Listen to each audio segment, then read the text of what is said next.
اور ان مشرکوں کی مدد یہودی کر رہے تھے۔ اور آج 1400 سال بعد اگر ہم دیکھیں تو پاکستان کو بھی سب سے بڑی مشرک بت پرست ریاست بھارت سے خطرہ ہے، اور اس بت پرست ریاست کی مدد اسرائیل یعنی یہودی کر رہے ہیں۔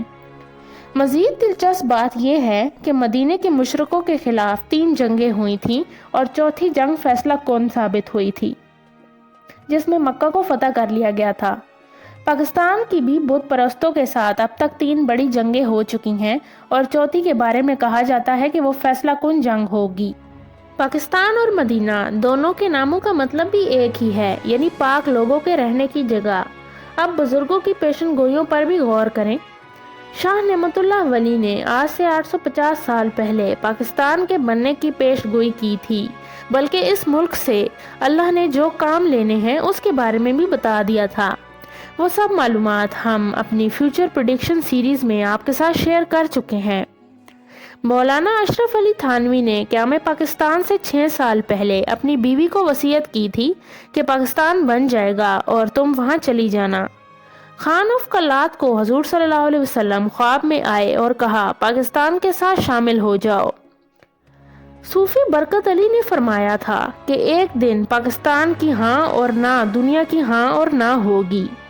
بات صرف ہمارے بزرگان تک محدود نہیں، بلکہ اگر آپ ہندو پنڈتوں کے ذائچوں کی پیشگوئیاں بھی سنیں تو کہا جاتا ہے کہ قیام پاکستان کے بعد گاندھی نے اپنے پنڈت نجومی کو بلا کر ذائچے بنوائے، اور انہوں نے کیا دیکھا کہ پاکستان اور بھارت میں 4 جنگیں ہوں گی اور چوتھی جنگ فیصلہ کن ہوگی۔ گاندھی نے یہ تو نہیں بتایا تھا کہ جنگ کا فاتح کون ہوگا، لیکن نعمت اللہ شاہ ولی نے 850 سال پہلے ہی جنگ کے فاتح کے بارے میں بتا دیا تھا۔ پاکستان آبادی کے لحاظ سے سب سے بڑا اسلامی ملک نہیں ہے، لیکن اس کے باوجود سب سے زیادہ مساجد، عالم، حافظ اور حاجی پاکستان میں پائے جاتے ہیں۔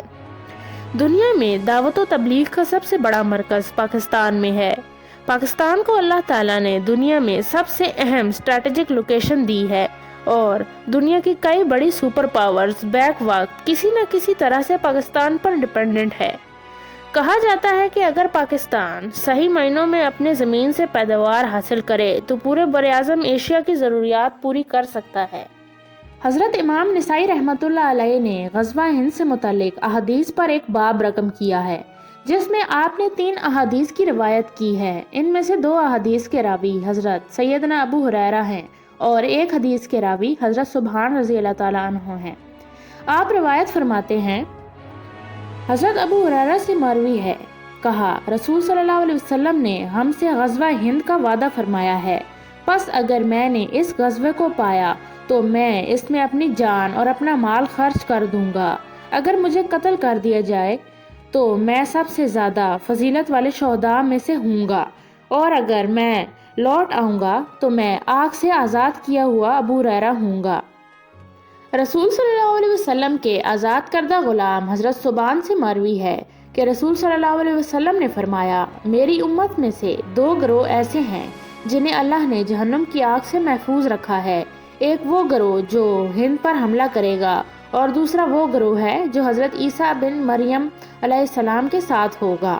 حدیث کے مطالعے سے یہ معلوم ہوتا ہے کہ حضرات صحابہ اکرام اس غزوہ میں شریک ہونے کی تمنا کیا کرتے تھے، جس کا اظہار حضرت ابو ہریرہ کے ایمانی کلمات سے بخوبی ہوتا ہے۔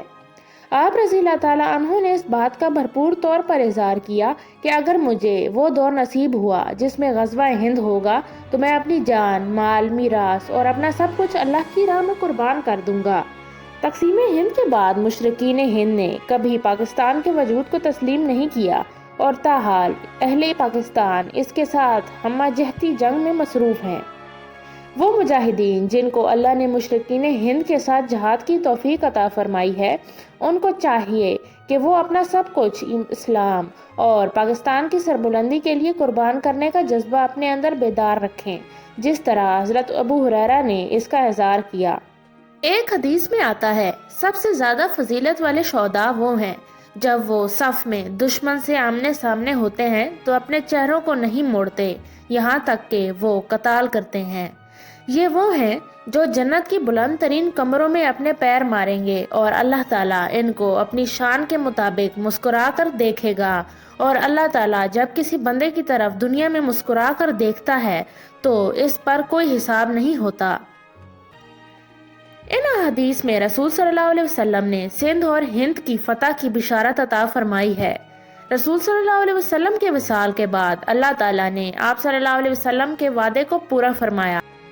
آج کی ویڈیو میں بس اتنا ہی۔ اگر آپ کو ہماری ویڈیو اچھی لگی ہے تو اسے لائک کریں اور ہمارے چینل کو سبسکرائب کریں، اور اپنے کمنٹس کے ذریعے ہمیں بتائیں کہ مزید معلوماتی ویڈیوز کس ٹاپک پہ ہو سکتی ہیں۔